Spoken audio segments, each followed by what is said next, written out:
Hello students, welcome to E academy. आज हम आ गए हैं दूसरा चैप्टर लेके। पहला चैप्टर हमने कंप्लीट कर लिया, some basic concepts of chemistry, and I hope आपने वो अच्छे से पढ़ लिया होगा। अब हमारा नेक्स्ट चैप्टर है स्ट्रक्चर ऑफ एटम। अब देखिए, एटम की बात हम जब कर रहे हैं, हमने फर्स्ट चैप्टर में पढ़ा एटम है क्या चीज़, मॉलिक्यूल क्या चीज़ है ना। उसके बाद डाल्टन की एक थ्योरी आई थी। वैसे तो कुछ टॉपिक्स ऐसे थे जो मैंने आपको बताया था सीबीएसई से कट हो गए हैं, सिलेबस रिड्यूस कर दिया है इस कोरोना फेज के कारण, बट एक्चुअल में जो बेसिक टॉपिक्स हैं जो कि बेस बनाते हैं फर्दर टॉपिक्स को स्टडी करने के लिए, वो हमें थोड़े बहुत तो करने ही पड़ेंगे। उसी तरह से इस चैप्टर में भी स्टार्टिंग के कुछ टॉपिक्स ऐसे हैं जो मुझे सिलेबस में तो नहीं है, बट मैं उनको ज़रूर लूँगी। उसका रीज़न क्या है कि आपको पता ही नहीं लगेगा एटम के अंदर है क्या। जो आगे की थ्योरीज हैं, जो न्यूमेरिकल्स हैं, कई सारे ऐसे कॉन्सेप्ट्स हैं जिनका इनके साथ रिलेशन है। ठीक है, फर्स्ट चैप्टर में जैसे आपने पढ़ा एटम क्या है, डाल्टन की थ्योरी क्या कहता था, क्या कहती थी उसकी थ्योरी, इनडिविजिबल पार्टिकल। ये वर्ड हमने यूज किया था ना वहां पे कि matter is made up of indivisible particle, जिसको कि एक वर्ड दिया गया एटम, एटमॉस वर्ड के साथ कंपेयर करते हुए। तो अब इनडिविजिबल उस टाइम तक तो था, बट हमें पता है लेटर ऑन डिस्कवरीज हुई, हमें पता है उसके बाद एटम के अंदर इलेक्ट्रॉन, प्रोटॉन, न्यूट्रॉन प्रेजेंट है। सो वो हमारी डाल्टन की थ्योरी डिस्कार्ड हो गई थी। तो अब इस चैप्टर में हम वही पढ़ेंगे, इलेक्ट्रॉन, प्रोटॉन, न्यूट्रॉन कहाँ से आए, किसने डिस्कवर किया, कैसे किया। ये सारे टॉपिक सिलेबस में नहीं है, बट स्टिल थोड़ा उसका मैं आपको हिंट दूंगी, या आई कैन से कि इलेक्ट्रॉन, प्रोटॉन, न्यूट्रॉन की डिस्कवरी कैसी हुई। वो आपको उसके लिए लिखने की ज़रूरत नहीं है, बट पता होना चाहिए कि वो एक्सपेरिमेंट क्या हुआ, कैसे एक्सपेरिमेंट हुआ, चार्ज क्या था, मास कहाँ से आया।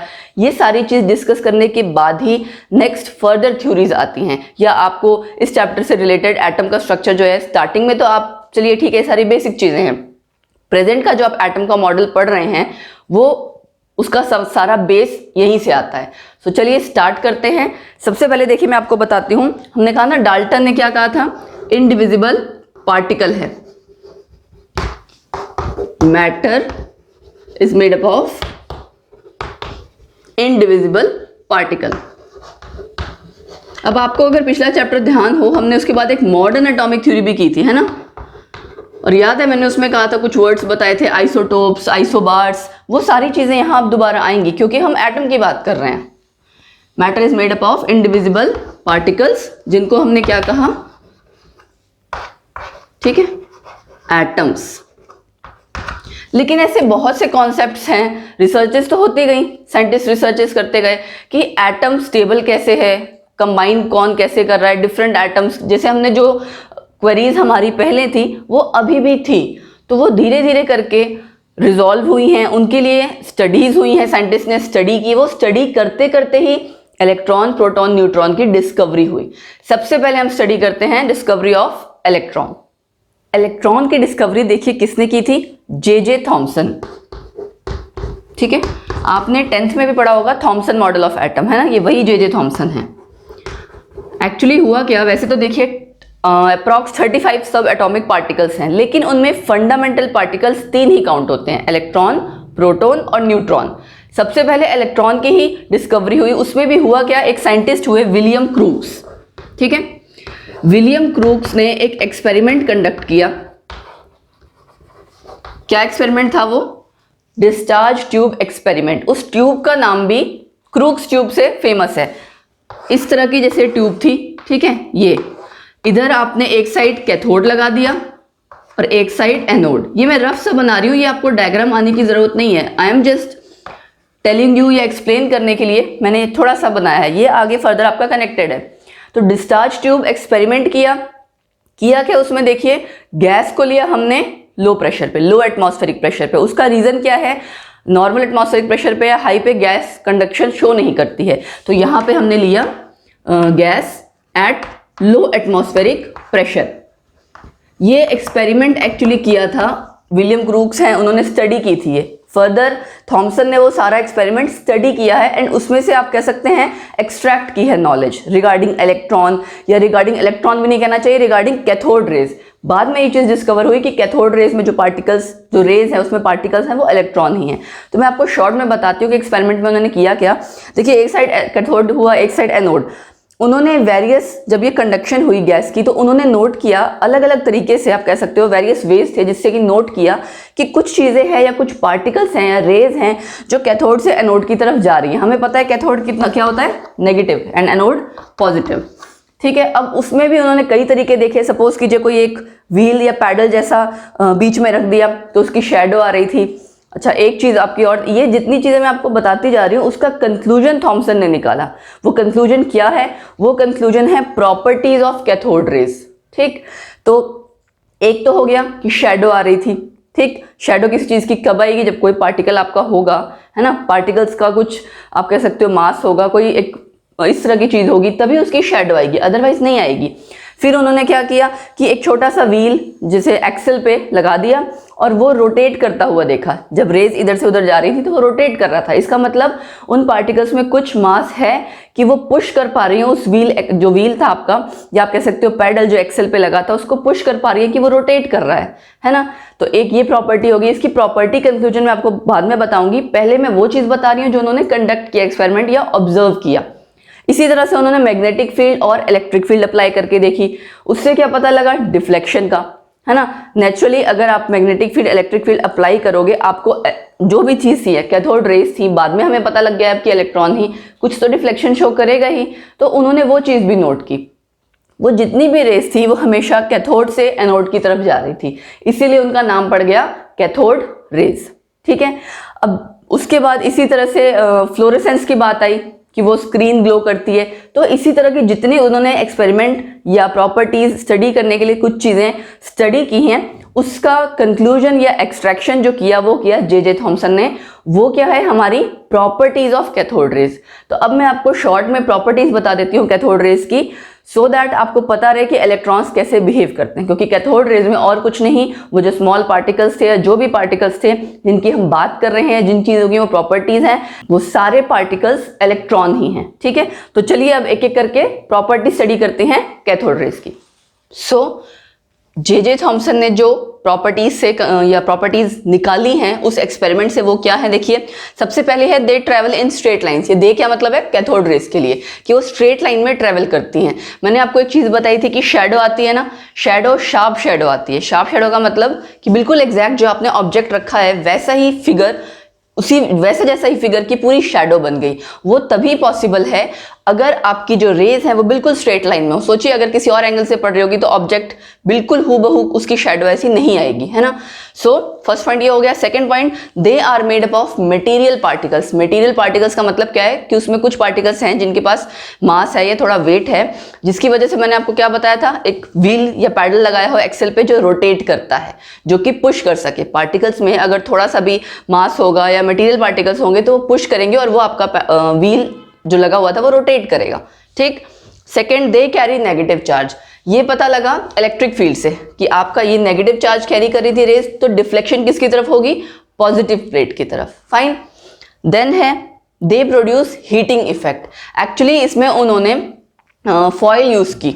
ठीक है, फॉयल जिस मेटल की यूज की, जब बाद में उसको चेक किया, जब रेज पास हो जा रही थी, देन वो जो आपके फॉयल थी वो गर्म हो जाती थी। इसका मतलब कि रेज हीटिंग इफेक्ट कॉज कर रही हैं, राइट। उसके बाद क्या है, they cause ionization of gas through which they पास।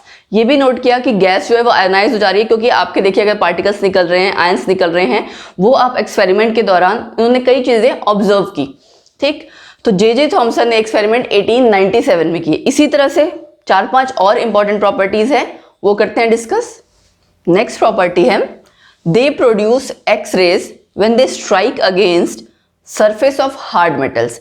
देखिए आपको पता है कि सरफेस ऑफ हार्ड मेटल्स पे जब हम स्ट्राइक करवाते हैं किसी भी तरह की रेस को, कुछ ना कुछ इफेक्ट आता है। आपको याद है फोटो इलेक्ट्रिक इफेक्ट, आपने कभी पढ़ा हो, आगे भी आएगा आपका फोटो इलेक्ट्रिक इफेक्ट, 10th में हो सकता है आपने थोड़ा बहुत पढ़ा होगी। सरफेस ऑफ मेटल पे स्ट्राइक करते हैं तो इलेक्ट्रॉन्स इजेक्ट आउट होते हैं, है ना, वो इलेक्ट्रॉन्स इजेक्ट आउट होते हैं। तो यही कनेक्टिंग चीज है, इसीलिए मैंने कहा कि प्रॉपर्टीज इंपॉर्टेंट है जानना। कुछ चीजें ऐसी हैं जो आगे एक्सपेरिमेंट में आएंगी जहां पे ये सब चीजें रिपीट होती नजर आएंगी आपको। ठीक, उसके बाद क्या हो गया, they produce green fluorescence on the walls of discharge tube. जो आपकी डिस्चार्ज ट्यूब एक्सपेरिमेंट किया ना उन्होंने, उसकी वॉल्स पे जब ये रेज पास हो रही थी तो ग्रीन कलर की फ्लोरेसेंस ऑब्जर्व की गई, या फिर अगर कोई इस तरह की आप मटेरियल यूज करते हैं वहां उस पर भी फ्लोरेसेंस ऑब्जर्व की गई। फ्लोरोसेंस क्या है, जैसे आपने देखा होगा माउंटेन ड्यू का कलर नहीं है फ्लोरोसेंट वाला कलर, वो चीज। तो मतलब एक इस तरह से कैथोड रेज वो इफेक्ट भी शो कर रही थी, ये एक प्रॉपर्टी हो गई। देन फोटोग्राफिक प्लेट्स को वो इफेक्ट करती हैं। नेचुरली मटेरियल पार्टिकल्स हैं, ठीक है, फोटोग्राफिक प्लेट है, तो उस पर आपके पार्टिकल्स जब स्ट्राइक कर रहे हैं कुछ ना कुछ इफेक्ट होता है, ठीक। Then they possess penetrating effect. इसका क्या मतलब है कि अगर सपोज कीजिए जो आपने फॉइल या कुछ भी यूज किया है एक्सपेरिमेंट में, उसकी थिकनेस पतली है तो ये पार्टिकल्स पास कर जाएंगे उसमें से। जब तक वो ग्रेटर थिकनेस नहीं है पार्टिकल्स को आप स्टॉप नहीं कर सकते, ठीक। तो ये सारी प्रॉपर्टी स्टडी करने के बाद हम ये कह सकते हैं the negatively charged material particles constituting the cathode rays are called as electrons। Main चीज यही थी हमारे लिए कि नेगेटिवली चार्ज हैं, मटेरियल पार्टिकल्स है, मतलब उनका थोड़ा कुछ मास है, और कैथोड रेस उसमें प्रेजेंट है, उनको हम क्या कह सकते हैं, इलेक्ट्रॉन्स। अब इसके बाद देखिए फर्दर क्या हुआ, थॉमसन ने, जे थॉमसन ने एक्सपेरिमेंट्स कंडक्ट किए to calculate e by M ratio. E by M ratio क्या है, चार्ज बाय मास रेशियो, ठीक है, ई बाय एम। ई आपका होता है चार्ज, एम है mass. E by M ratio calculate की इलेक्ट्रॉन के लिए। एंड देन मुलिकन एक और साइंटिस्ट हुए, मैं साइंटिस्ट का नाम लिख देती हूँ, यहां लिख रही हूं, मुलिकन, ठीक है। मुलिकन ऑयल ड्रॉप एक्सपेरिमेंट हुआ to calculate mass of electron.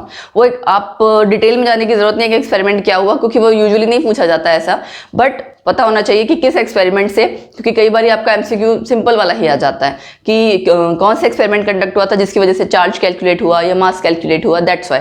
तो मुलिकन ऑयल ड्रॉप एक्सपेरिमेंट से मास कैलकुलेट हुआ था इलेक्ट्रॉन का, और जे थॉमसन ने ई बाय एम रेशियो निकाली, ठीक है, चार्ज बाय मास रेशियो। दोनों ओवरऑल कैलकुलेट करने के बाद हमारे पास देखिए क्या निकल के आएगा, मास भी आ जाएगा और चार्ज भी आ जाएगा, ठीक है। तो अब वो करते हैं और उसके बाद मास और चार्ज क्या है हमारा वो देखते हैं। सो जे थॉमसन ने कैलकुलेट किया ई बाय एम रेशियो। कैसे किया, देखिए उन्होंने क्या किया, जो डिस्चार्ज ट्यूब एक्सपेरिमेंट था ना, उसी में उन्होंने इलेक्ट्रोड्स जो हम ऑलरेडी यूज कर रहे थे वो डिफरेंट मेटल्स के यूज किए, और जो गैसेस थी उसको भी बार बार, जो गैस आप ले रहे थे ना atmospheric pressure, less than atmospheric pressure पे, उसको भी उन्होंने बार बार चेंज किया। बट एवरी टाइम उन्होंने क्या ऑब्जर्व किया, चाहे हम कोई भी गैस ले लें, ठीक है, या इलेक्ट्रोड किसी भी मटेरियल का हो, ई बाय एम रेशियो हमेशा सेम आई, और वो कितनी थी, 1.76 इंटू 10⁸ कूलम्स पर ग्राम। कूलम किसकी यूनिट है, चार्ज की, यानी ई की, एम के लिए ग्राम, कूलम पर ग्राम, तो हर बार सेम ही आई। इसका मतलब क्या है, irrespective of nature of gas and the material you are using for electrode, e by M ratio electrons के लिए हमेशा सेम रहेगी। यानी इलेक्ट्रॉन एक फंडामेंटल पार्टिकल जिसकी आप बात कर रहे हो, किसी में भी हो, उसकी ये प्रॉपर्टी सेम रहेगी, ठीक है। देन नेक्स्ट कैलकुलेट क्या किया गया, मास। ये किया था जे थॉमसन ने, मैं फिर बता दे रही हूँ, थॉमसन एक्सपेरिमेंट कहा जाता है उसे, और ये मुलिकन ने, मास मुलिकन ने कैलकुलेट किया। उन्होंने क्या किया, e divide by e by m, उन्होंने चार्ज को डिवाइड कर दिया ई बाय एम रेशियो से। देखिए क्या आ जाएगा, ई की वैल्यू क्या है, 1.6 इंटू 10⁻⁻19, ठीक है, और इसकी वैल्यू क्या है, 1.78 इंटू 10⁸8। तो ये कैलकुलेट करके आ गया 9.1 इंटू 10⁻28 ग्राम, या केजी में करना हो तो -31 केजी। अब ये जो मास कैलकुलेट किया गया इसे कहा जाता है रेस्ट मास। रेस्ट मास का मतलब, रेस्ट नाम से पता लग रहा है मतलब कि रेस्टिंग स्टेट में है। कंसीडर क्या किया गया, देखिए कि इलेक्ट्रॉन मूव कर रहा है but with the velocity very much less than velocity of light. Velocity of light आपको पता है 3 इंटू 10⁸8 सॉरी, तो उससे काफी लेस वेलोसिटी पे इलेक्ट्रॉन मूव कर रहा है, ठीक है। इस वजह से वो ऑलमोस्ट क्या कंसीडर किया गया कि रेस्टिंग स्टेट में ही है, इसलिए इस मास को कंसीडर किया गया या नाम दिया गया रेस्ट मास। क्लियर, ये आपको वैल्यू याद रखनी है, और वैसे केजी वाली वैल्यू याद रखनी है, मतलब 9.1 इंटू 10⁻31 केजी, क्योंकि ये हमारे मैक्सिमम न्यूमेरिकल्स में यूज होता है। एक ये और एक ये चार्ज की वैल्यू ये यूज होती है, ई बाय एम की इतनी नहीं होती बट चार्ज की यूज होती है। देन हम क्या कह सकते हैं कि इलेक्ट्रॉन क्या है, सारी प्रॉपर्टी सब कुछ डिस्कस करने के बाद, it is that fundamental particle which carries 1 unit negative charge, ये हमें क्लियर हो गया, and which has a mass nearly equal to 1/1837 of that of hydrogen atom. ये चीज आपको थोड़ी ध्यान रखनी पड़ेगी, कंपैरेटिव स्टडी की गई तो उससे पता चला जो इसका मास है किसके बराबर है? 1/1837 of that of hydrogen atom. Hydrogen atom का नॉर्मली आप मास क्या कंसिडर करते हो? 1, है ना, 1 U कंसिडर करते हो, 1 ग्राम। तो उसी का कंपैरिजन करते हुए निकाला गया ये चीज। So this was all about electron. इसी तरह से पैरेलली डिस्कवरी हुई प्रोटॉन की फ्रॉम एनोड रेज। तो अब हम स्टडी करेंगे एनोड रेज के बारे में। उसका एक्सपेरिमेंट ऑलमोस्ट सिमिलर ही है, तो हम डायरेक्टली क्या करेंगे? प्रॉपर्टी स्टडी करते हैं। तो जैसे आपका इलेक्ट्रॉन डिस्कवर हुआ वैसे ही कंसीडर क्या किया गया कि इलेक्ट्रॉन नेगेटिवली चार्ज है, और हमें पता है एटम ओवरऑल न्यूट्रल है, तो इसका मतलब डेफिनेटली पॉजिटिवली चार्ज पार्टिकल्स भी प्रेजेंट हैं तभी न्यूट्रल है एटम। तो गोल्डस्टीन ने देखिए एक्सपेरिमेंट्स कंडक्ट किए, ठीक है, और ये डिस्कवरी हुई 1886 में, ठीक है। उन्होंने ये एक्सपेरिमेंट कंडक्ट किया गोल्डस्टीन ने। उन्होंने क्या किया?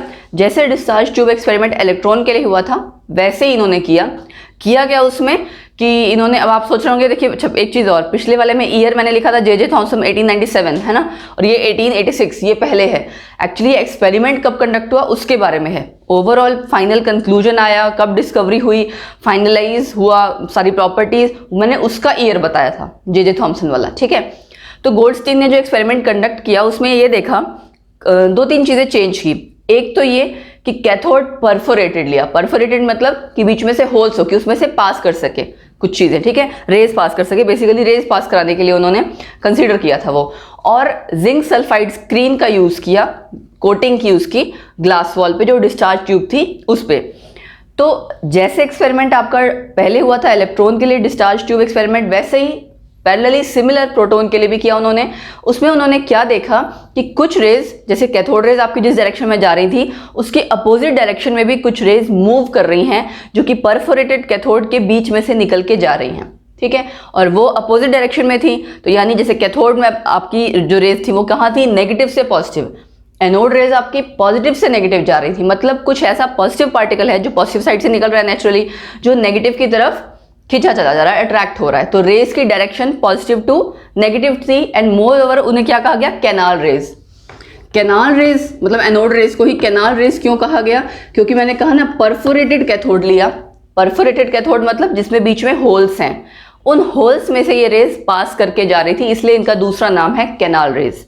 तो सेम इसी पार्ट पे उन्होंने, जैसे सारी कैथोड रेज की स्टडी हुई थी वैसे ही फर्दर एनोड रेज की स्टडी हुई, कुछ प्रॉपर्टीज उसके लिए भी ऑब्जर्व की गई, एंड फाइनली ये कंसीडर हुआ कि प्रोटॉन की, आप कह सकते हैं कि डिस्कवरी हुई। तो अब हम क्या करेंगे? प्रॉपर्टीज डिस्कस करेंगे एनोड रेज की, ठीक है। प्रॉपर्टीज ऑफ एनोड रेज क्या है? देखिए सेम है ऑलमोस्ट, कुछ प्रॉपर्टीज तो सेम ही हैं। They travel in straight lines, ये हमने वहां भी पढ़ी थी कैथोड रेज में भी। Then they are made up of material particles, ये हमने कैथोड रेज के लिए भी स्टडी किया था।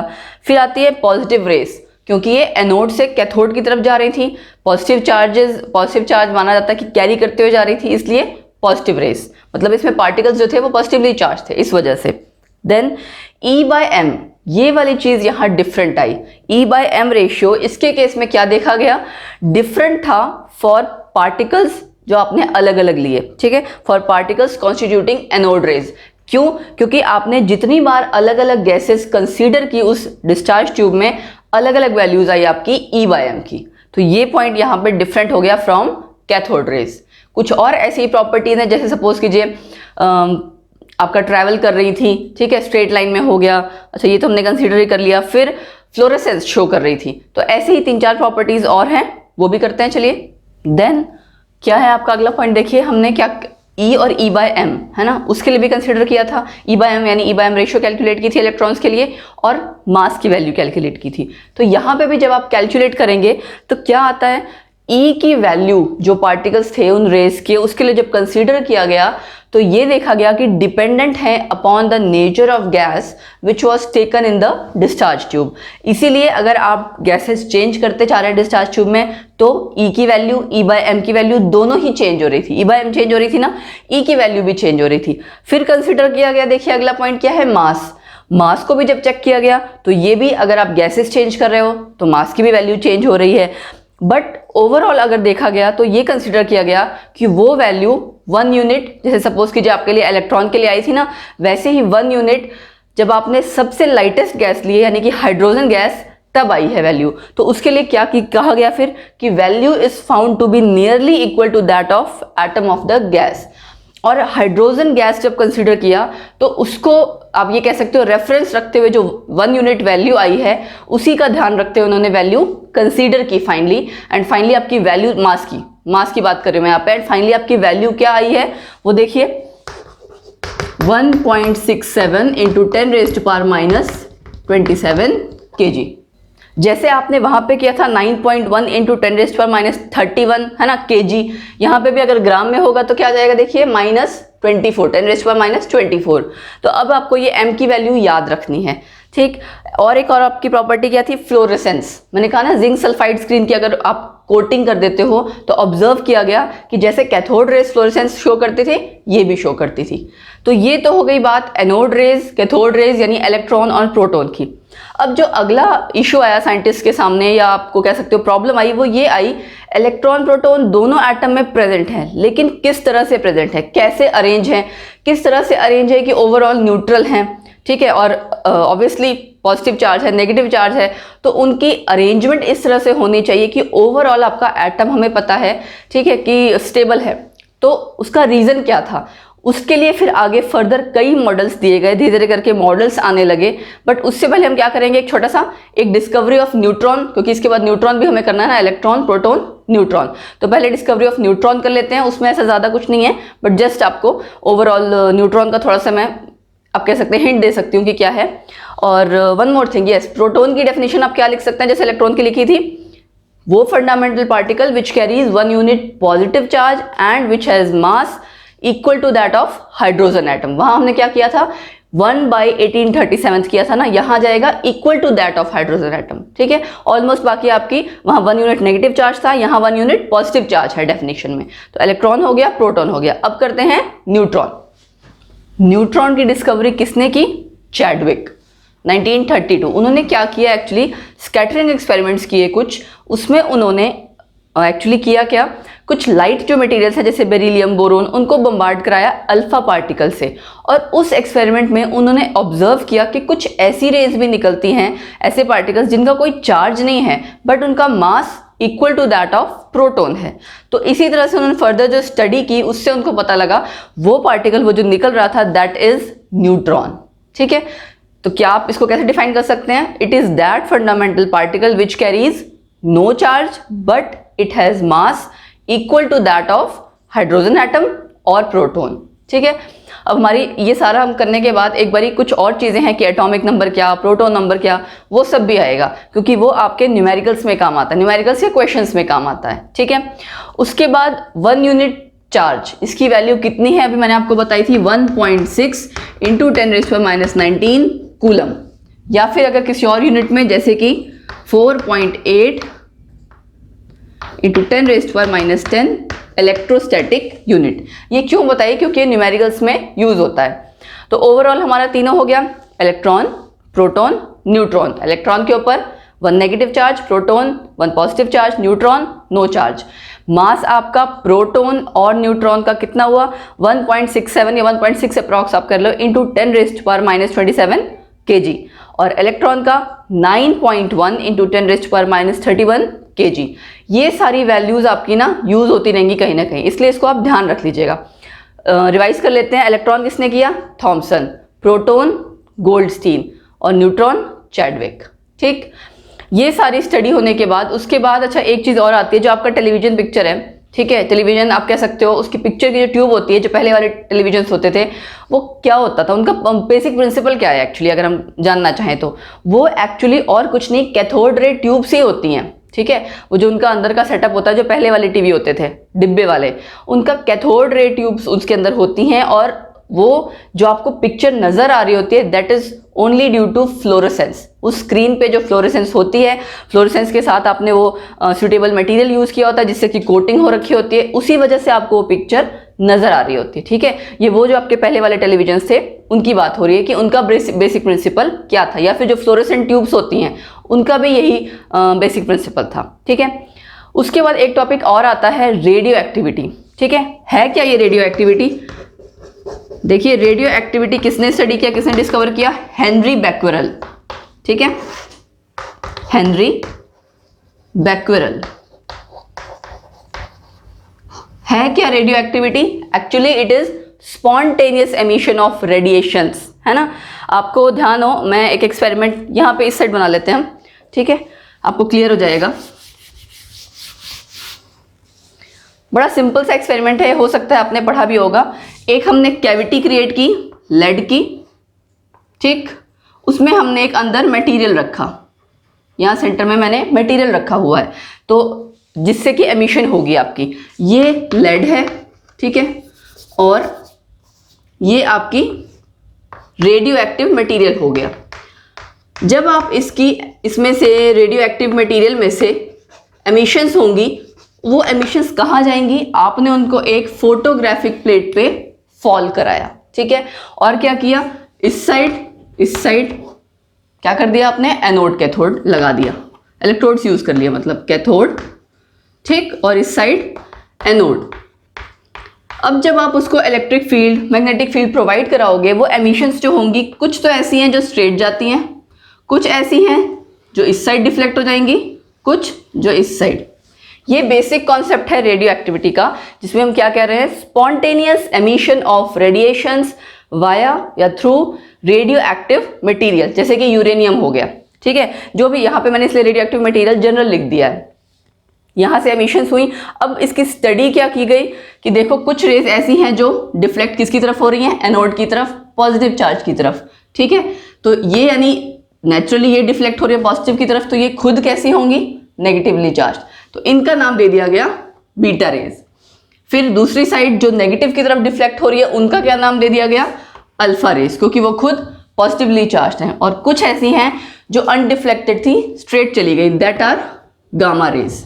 तो अब आप यहां से अगर कंसीडर करें, अल्फा क्या हो गया, अल्फा कुछ नहीं है, हीलियम न्यूक्लियाई ही है, ठीक है, ये भी आपका काम आएगा आगे रिएक्शंस में भी कई जगह, ठीक है, इसलिए अल्फा रेज याद रखना कुछ नहीं है, हीलियम न्यूक्लियाई ही है, जिसका 2 एटॉमिक नंबर, 4 मास नंबर, ठीक।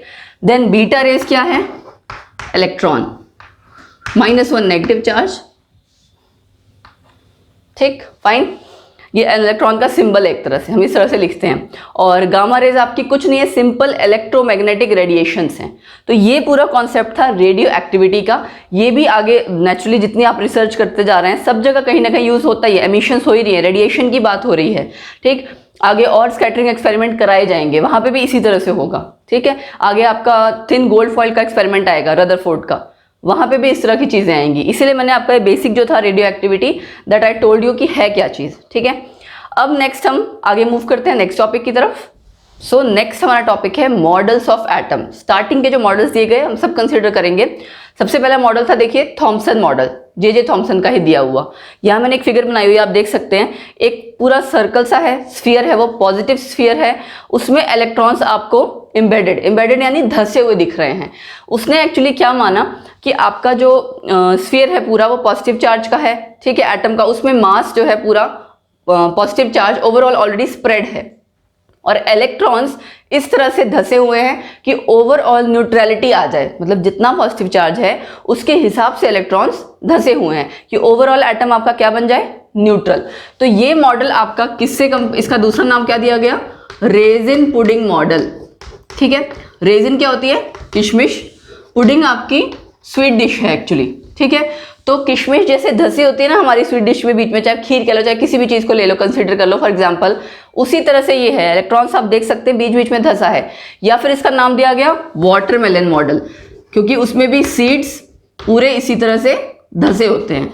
बट इस मॉडल में न्यूट्रलिटी आपकी ओवरऑल उस चीज को एक्सप्लेन नहीं किया जा सका, फर्दर स्कैटरिंग एक्सपेरिमेंट्स हुए थे वो एक्सप्लेन नहीं हो पाए, तो ये वाला मॉडल आपका डिस्कार्ड कर दिया गया, ठीक है। उसके बाद जो नया मॉडल आया वो है रदरफोर्ड मॉडल। इसको आप न्यूक्लियर मॉडल ऑफ एटम भी कहते हो, क्यों, क्योंकि इस एक्सपेरिमेंट से, इस मॉडल से न्यूक्लियस की डिस्कवरी हुई थी।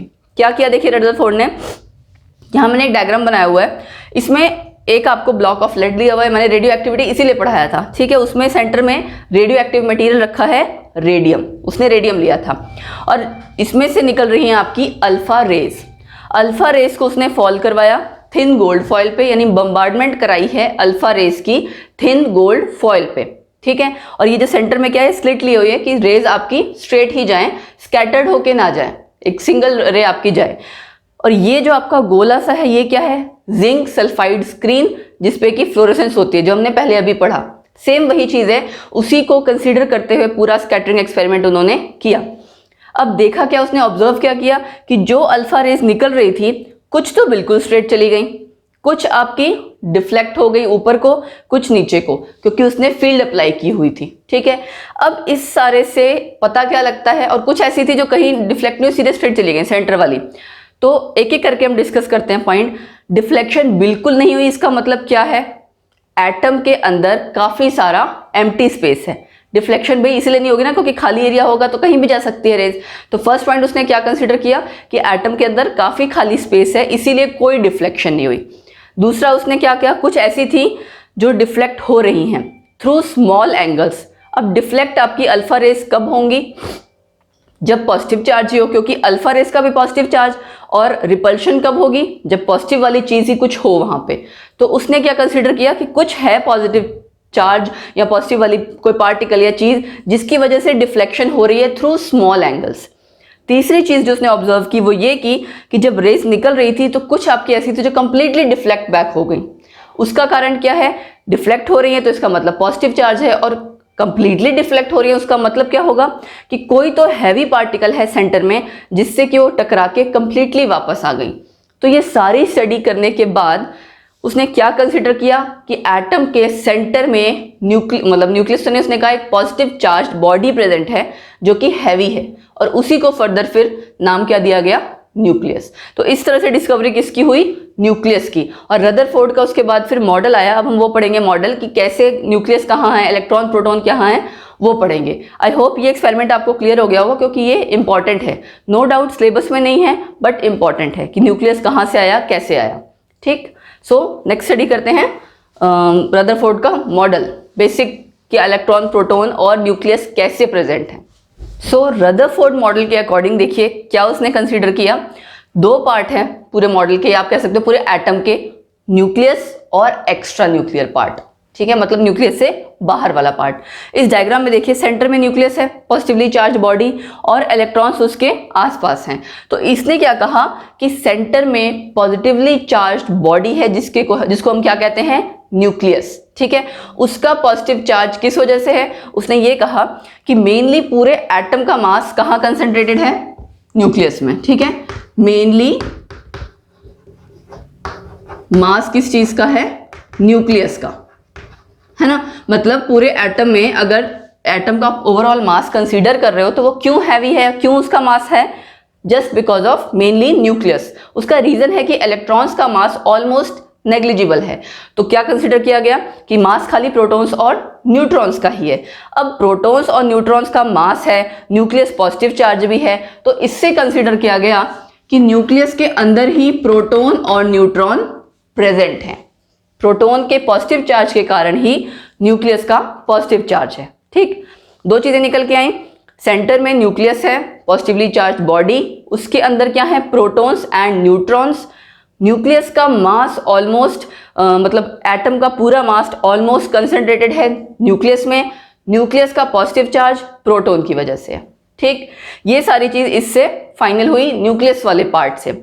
एक्स्ट्रा न्यूक्लियर पार्ट क्या है, एक्स्ट्रा न्यूक्लियर पार्ट क्या है कि जो न्यूक्लियस से बाहर वाला आपका एरिया है वहां पे इलेक्ट्रॉन्स प्रेजेंट हैं।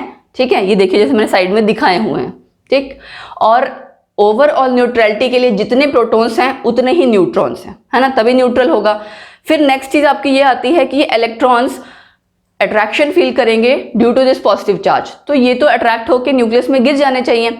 उसके लिए रदरफोर्ड ने क्या कहा कि इलेक्ट्रॉन्स रिवॉल्व करते हैं अराउंड द न्यूक्लियस। ये चीज ध्यान दीजिए, एक्स्ट्रा न्यूक्लियर पार्ट में इलेक्ट्रॉन्स हम ये कह सकते हैं रिवॉल्विंग अराउंड न्यूक्लियस। अब उससे क्या होगा, एक तो है आपकी फोर्स ऑफ अट्रैक्शन इलेक्ट्रॉन्स की टुवर्ड्स द न्यूक्लियस, वो कैसे बैलेंस होगी, कोई फोर्स बाहर लग रही हो तो इलेक्ट्रॉन जो रिवॉल्व कर रहे हैं वो स्टेशनरी नहीं है, तो क्या फोर्स जनरेट होगी, सेंट्रीफ्यूगल फोर्स।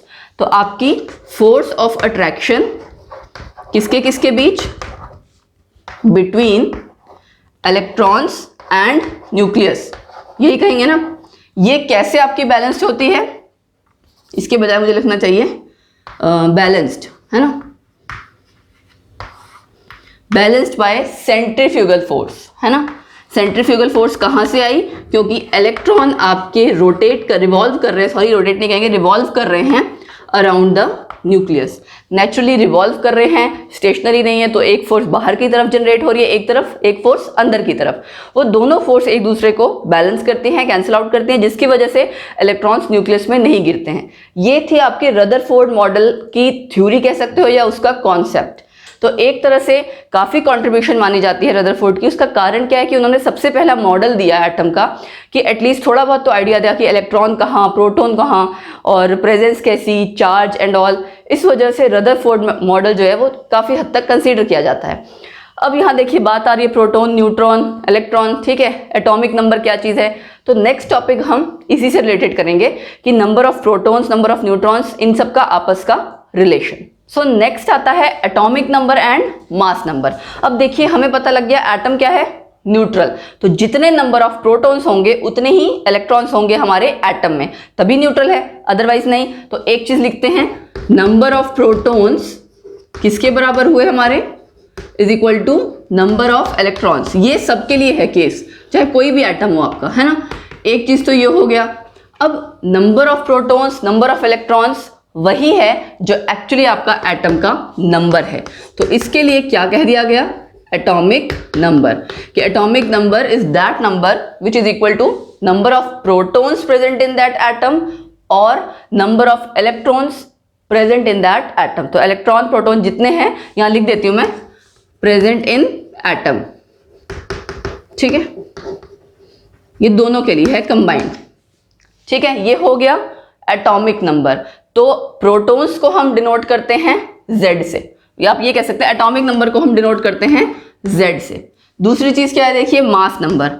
मास नंबर है आपका number of protons plus number of neutrons, ठीक,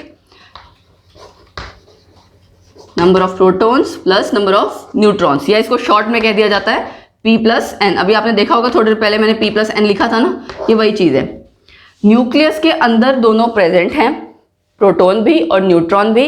और हमने क्या कहा था रदरफोर्ड मॉडल के अकॉर्डिंग कि ओवरऑल एटम का जो मास है that is mainly concentrated in the nucleus, तभी इसका नाम क्या दे दिया, मास नंबर, ठीक। ये डिनोट होता है A से। अब एक सिंबल है अगर किसी भी एलिमेंट का, हमने X ले लिया, A ऊपर लिखा जाता है, मतलब कि मास नंबर ऊपर, Z नीचे, एटॉमिक नंबर नीचे, ठीक है। सपोज कीजिए मैं एग्जांपल ले रही हूं, कार्बन का ले लेते हैं, ठीक है। कार्बन का आपने सिंबल C लिखा, एटॉमिक नंबर 6, मास नंबर 12।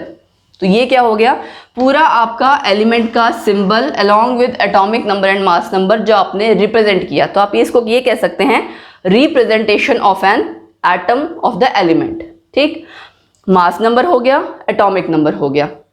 अब जो अगली चीज आती है वो ये आती है कि हम कोई एग्जांपल कंसीडर करते हैं। फॉर एग्जांपल सोडियम लेते हैं, Na सिंबल है, एटॉमिक नंबर इसका क्या है, Z इज इक्वल टू 11, और मास नंबर या एटॉमिक मास इसका क्या है आपको पता है, 23, ठीक है। क्या आप इसमें नंबर ऑफ न्यूट्रॉन्स निकाल सकते हैं, कैसे निकालेंगे हम, P प्लस एन यानी प्रोटॉन प्लस न्यूट्रॉन किसके बराबर है, मास नंबर के बराबर। और प्रोटॉन नंबर हमारा क्या होता है, सेम वही एटॉमिक नंबर या फिर number of electrons present in the atom. तो आप Z जो है वो एटॉमिक नंबर प्रोटॉन का ही नंबर हुआ, इसीलिए हम एटॉमिक नंबर को ना प्रोटॉन नंबर भी बोलते हैं कभी कभी। तो अगर इसमें से इसको माइनस करोगे नंबर ऑफ न्यूट्रॉन्स आ जाएगा। देखिए कैसे, A है आपका P प्लस एन, है ना, और वो उधर आपका Z क्या है, एक तरह से एटॉमिक नंबर ही है। तो मैंने यहाँ पुट किया प्रोटॉन की जगह 11 plus n is equal to 23। अब आप माइनस करेंगे 23 में से 11 तो क्या आ जाएगा, 12। तो नंबर ऑफ न्यूट्रॉन्स सोडियम में कितने आ गए, 12। इस तरह से आपको क्वेश्चन आ सकते हैं number of electrons, protons, neutrons को कैलकुलेट करना with the help of mass number, atomic number, ये सारी नॉलेज जो हमने अभी स्टडी की। ये था सारा आपका atomic number and mass number. अब नेक्स्ट आपका टॉपिक आएगा आइसोटोप, आइसोबार्स, जो हम पहले भी एक बारी डाल्टन थ्योरी में पढ़ चुके हैं, उसकी डिटेल है अब, ठीक है। चलिए वो स्टडी करते हैं। जो आपने डाल्टन्स थ्योरी में, मॉडर्न डाल्टन्स थ्योरी में या मॉडर्न एटॉमिक थ्योरी में पढ़ा था, आइसोटोप्स, आइसोबार्स, क्या है वो चीज? देखिए, सबसे पहले है isotopes, atoms of same element having same atomic number. Naturally same he element के एटम्स हैं तो एटॉमिक नंबर सेम होगा, बट डिफरेंट मास नंबर, मतलब उनका atomic number, proton number same रहेगा, ठीक है, नंबर ऑफ इलेक्ट्रॉन्स भी उसमें सेम रहेंगे, लेकिन क्या फर्क होगा उसमें? मास नंबर डिफरेंट होगा। एग्जाम्पल ले लेते हैं, मास नंबर यानी ए की वैल्यू डिफरेंट होगी। एग्जाम्पल सपोज कीजिए मैंने हाइड्रोजन का लिया, हाइड्रोजन के 3 आइसोटोप्स हैं जो आपने ऑलरेडी पढ़े होंगे, तीनों का एटॉमिक नंबर 1 है, ये हमें क्लियर है, लेकिन मास नंबर एक का 1, एक का 2, एक का 3। अच्छा, मैं बार बार मास नंबर बोल रही हूँ और एटॉमिक मास भी आपने पढ़ा हुआ है। ये मास नंबर और एटॉमिक मास में फर्क क्या है? एटॉमिक मास आपका ऑन एन एवरेज होता है ना। मैंने आपको कहा था, फ्रैक्शनल एबंडेंस वाली एक चीज बताई थी, जितने अलग अलग आइसोटोप्स होते हैं उनका सबका मिला के कैलकुलेट एवरेज वैल्यू की जाती है। तो वो जरूरी नहीं है कि होल नंबर हो, लेकिन मास नंबर आपका हमेशा होल नंबर होगा। यूजुअली जो आप यहाँ इस तरह से रिप्रेजेंट कर रहे हैं वो एक्चुअल में मास नंबर ही है, ठीक है। बहुत जगह हम सिमिलर कंसीडर कर लेते हैं, बट स्टिल आपको पता होना चाहिए मास नंबर और एटॉमिक मास में क्या फर्क होता है। तो कोई भी पूछे, मास नंबर हमेशा होल नंबर होगा, एटॉमिक मास आपका जरूरी नहीं है कि होल नंबर हो। Then back to the topic, 3 आपके आइसोटोप्स हो गए, इसका आपका प्रोटॉन बोलते हो आप इसको, है ना, ये ड्यूटेरियम, ट्रिटियम, ठीक है। ये नाम ना भी पता हो, 3 आइसोटोप्स हैं आपके, तीनों का atomic number same, mass number different, तो ये इसका हो गया एग्जाम्पल। एक और एग्जाम्पल ले लेते हैं आइसोटोप्स जो आपने पढ़ा होगा, कार्बन 12 है ना और कार्बन 14 पढ़ रखा है, दोनों का एटॉमिक नंबर सेम और मास नंबर डिफरेंट। इसी तरह से ऑक्सीजन के लिए 16 और 18 वाला मास नंबर, नाइट्रोजन के लिए, ऐसे कई सारे एग्जांपल्स हैं, तो आपको 2-2 एग्जांपल एटलीस्ट आने चाहिए। नेक्स्ट है आपका आइसोबार्स, ये एक तरह से इसका रिवर्स है, हम ये कह सकते हैं। कैसे? एटम्स ऑफ डिफरेंट एलिमेंट, अब डिफरेंट एलिमेंट के एटम्स है तो क्या डिफरेंट होगा? Having different atomic number, naturally different ही होगा, but having same mass number, यानी यहाँ Z डिफरेंट हो गया, A सेम हो गया, ठीक है। एग्जाम्पल देखिए, एग्जाम्पल मैं ले लेती हूँ, कैल्शियम, आर्गन, पोटेशियम, तीनों का मास नंबर 40, ठीक है, और इसका आपको पता है एटॉमिक नंबर, ये आपका 20, ठीक है, ये आपका 19 और ये 18, clear? Argon, potassium and calcium, right. तो अब तीनों का आप देख सकते हो एटॉमिक नंबर डिफरेंट है ना, बट मास नंबर सेम है।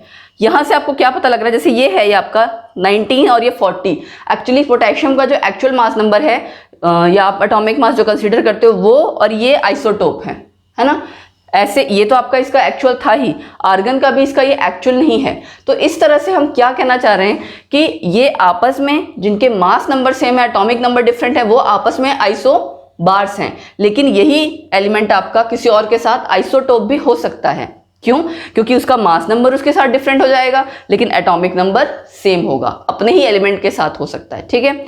सो ये आपका एग्जांपल हो गया आइसोबार का। फिर आता है आपका आइसोटोन्स, ठीक है। आइसोटोप्स, आइसोबार्स बच्चों को यूजुअली याद रहता है, आइसोटोन्स भूल जाता है, इसके लिए याद रखना, ये एन वर्ड आ रहा है ना आइसोटोन में, एन, तो याद रखना एन फॉर न्यूट्रॉन्स। तो आइसोटोन्स वो हैं जिसमें नंबर ऑफ न्यूट्रॉन्स सेम होते हैं। Atoms of different elements containing same number of neutrons, ठीक है। एग्जाम्पल सपोज कीजिए मैंने लिया कार्बन, नाइट्रोजन, ऑक्सीजन, इसका एटॉमिक नंबर 6, इसका 7, इसका 8, ठीक है, इसका 12, यहाँ पे क्या करेंगे हम, सपोज कीजिए ये आपका 16, ये 14 नहीं, इसको हम 15 ले लेते हैं, तभी आपका करेक्ट आएगा। लेट्स चेक, यहाँ पे आपका कितने न्यूट्रॉन्स आ रहे हैं, इसको आप माइनस अगर कर रहे हो मास नंबर और इसको, यहाँ पे इसको 14 ले लेते हैं, ठीक है। क्यों लिया मैंने? 14 में से 6 माइनस किया, 8, यहाँ पे 8, यहाँ पे भी 8, ये अब बना आपका आइसोटोन्स, 8 न्यूट्रॉन्स हैं सब में। अगर मैं आपका कार्बन और नाइट्रोजन का दूसरा वाला आइसोटोप लेती, यहाँ 12 ले लेती, यहाँ 14 ले लेती, तो वो आइसोटोन्स नहीं होते, क्योंकि नंबर ऑफ न्यूट्रॉन्स डिफरेंट हो जाते हैं ना। तो ये केस वो है जहां तीनों में नंबर ऑफ न्यूट्रॉन्स सेम है, ठीक है। आइसोटोप्स हो गया, आइसोबार्स, आइसोटोन्स। अब इन सारी चीजों से जो हमने पढ़ा है, इसका क्लब करके हम ये कह सकते हैं कुछ कंक्लूजन है, कुछ पॉइंट्स हैं जो आपको क्विक आंसर करने में हेल्प करेंगे, या एमसीक्यूज में कई बार डायरेक्ट पूछ लिया जाता है, वहां हेल्प करेंगे, वो करते हैं। और उसके बाद इसके थोड़े से क्वेश्चंस। एक और चीज है या एक और टॉपिक है आइसो इलेक्ट्रॉनिक स्पीशीज या आइसो इलेक्ट्रॉनिक्स। इस पे क्वेश्चन आता ही आता है एमसीक्यूज में। देखिए आपको कुछ पेयर्स, या तो कई बार पेयर होता है, कई बार ग्रुप्स दिए होते हैं, और क्या होते हैं मैं आपको बताऊंगी। उसमें फिगर आउट करना होता है कौन कौन से इलेक्ट्रॉनिक हैं, नहीं है। तो उसके लिए आपको पता होना चाहिए आइसो इलेक्ट्रॉनिक स्पीशीज है क्या। नाम से पता लग रहा है iso means same, electrons means electrons, same number of electrons होने चाहिए। Species containing same number of electrons are called as iso electronic species.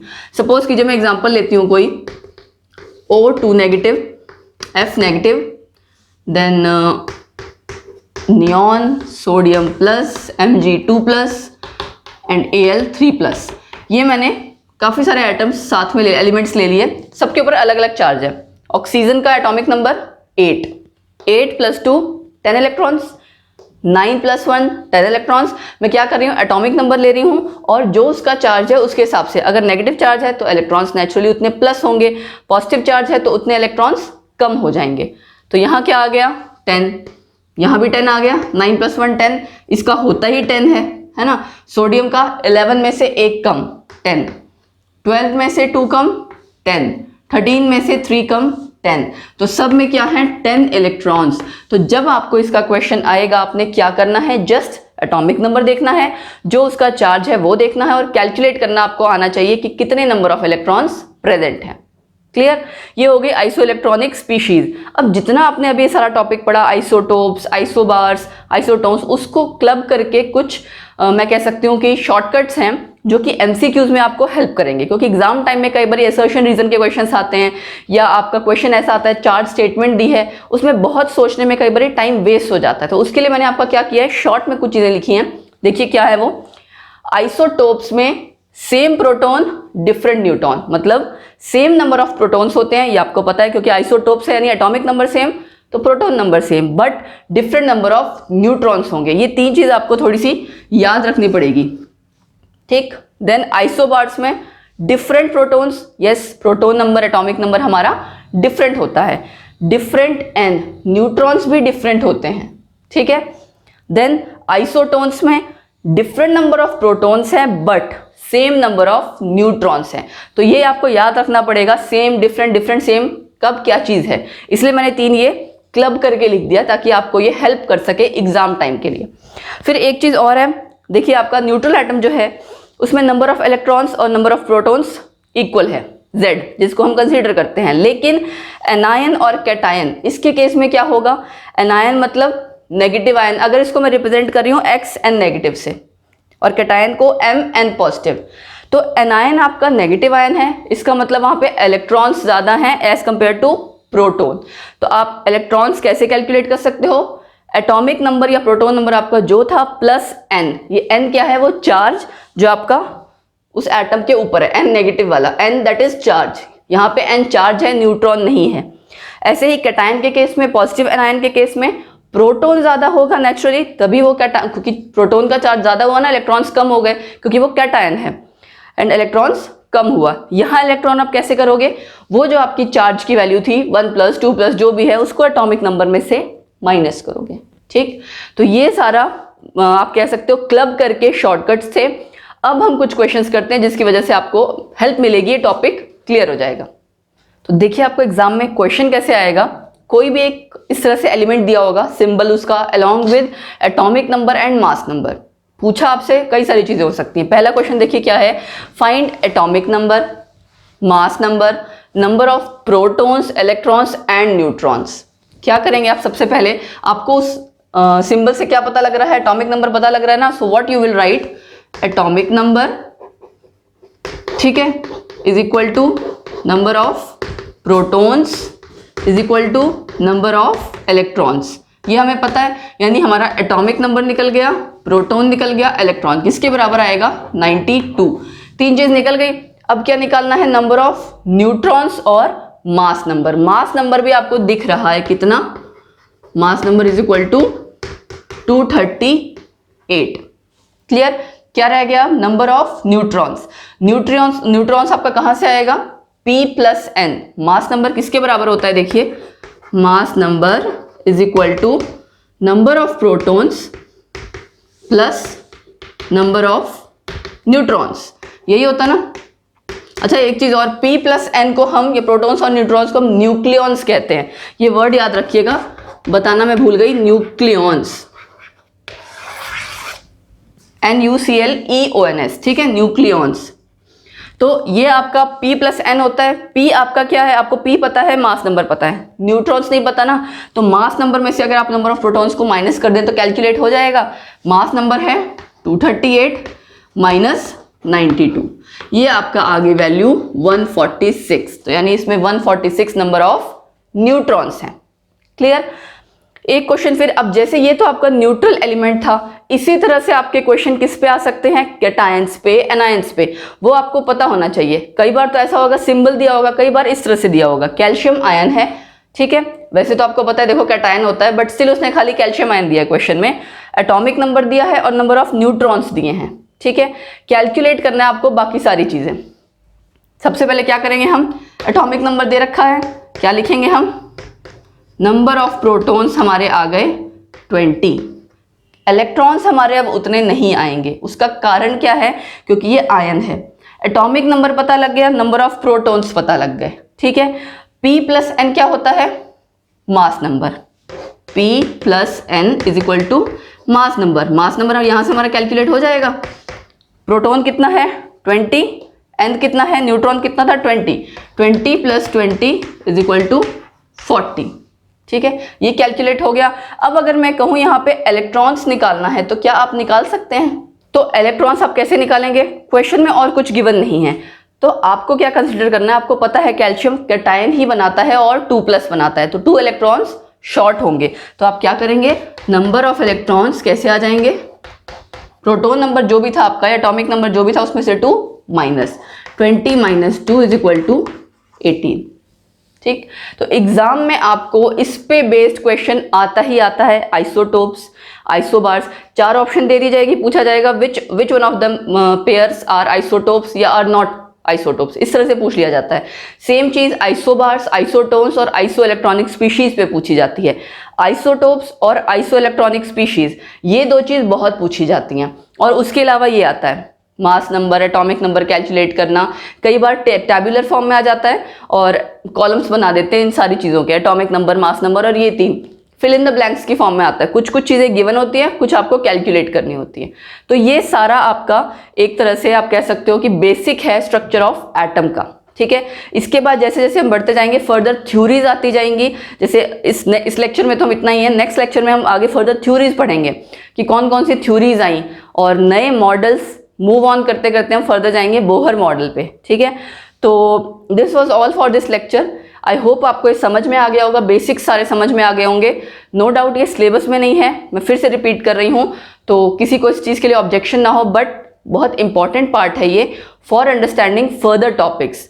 So go through this lecture, अच्छे से पढ़िए। अब जैसे ये वाला पार्ट है, एमसीक्यूज में तो आता ही है। मैं क्यों एक्स्ट्रा टॉपिक पढ़ा रही हूँ, उसका एक रीज़न है कि सिलेबस आपका अभी इस ईयर के लिए रिड्यूस हुआ है, नो डाउट सीबीएसई के लिए हुआ है, लेकिन देखिए एग्जाम में, कॉम्पिटिटिव एग्जाम्स में कुछ सिलेबस कट नहीं होता है ना, सब कुछ पूछा जाता है। तो उसके लिए अगर आप आधी अधूरी नॉलेज रखेंगे तो कैसे अटेम्प्ट होगा, पेपर प्रॉपर अटेम्प्ट नहीं होगा। इस वजह से मैं सारी चीज़ें कवर करवा रही हूँ। जो चीज़ें अगर, वैसे तो मैंने छोड़ी ही कुछ नहीं है, बट अगर कुछ छूटती है तो उसका कोई रेलेवेंस नहीं है उतना, या ज़रूरी नहीं है एग्जाम पॉइंट ऑफ व्यू से, एमसीक्यूज के लिए, वो मैंने ड्रॉप किया है, अदरवाइज सब कुछ कराया है। So I hope you have enjoyed the lecture, आपको सब समझ में आ गया होगा। And that's it for this lecture. आप इसको अच्छे से पढ़िए, कमेंट सेक्शन में बताइए कैसा लग रहा है आपको, क्योंकि हमारा 2nd चैप्टर स्टार्ट हो चुका है। एंड दैट नेक्स्ट टाइम हम अपने नए टॉपिक्स के साथ आएंगे, तब तक आप ये ज़रूर रिवाइज करके आइएगा। So bye bye, take care. Like share subscribe करना बिल्कुल मत भूलें, और बेल आइकन ज़रूर प्रेस करके रखें ऑल नोटिफिकेशंस के लिए, ताकि कोई भी वीडियो आपको हमारे चैनल की आए तो आप उसको प्लीज़ देख सकें, केमिस्ट्री के सारे लेक्चर्स पढ़ सकें। Thank you, bye bye.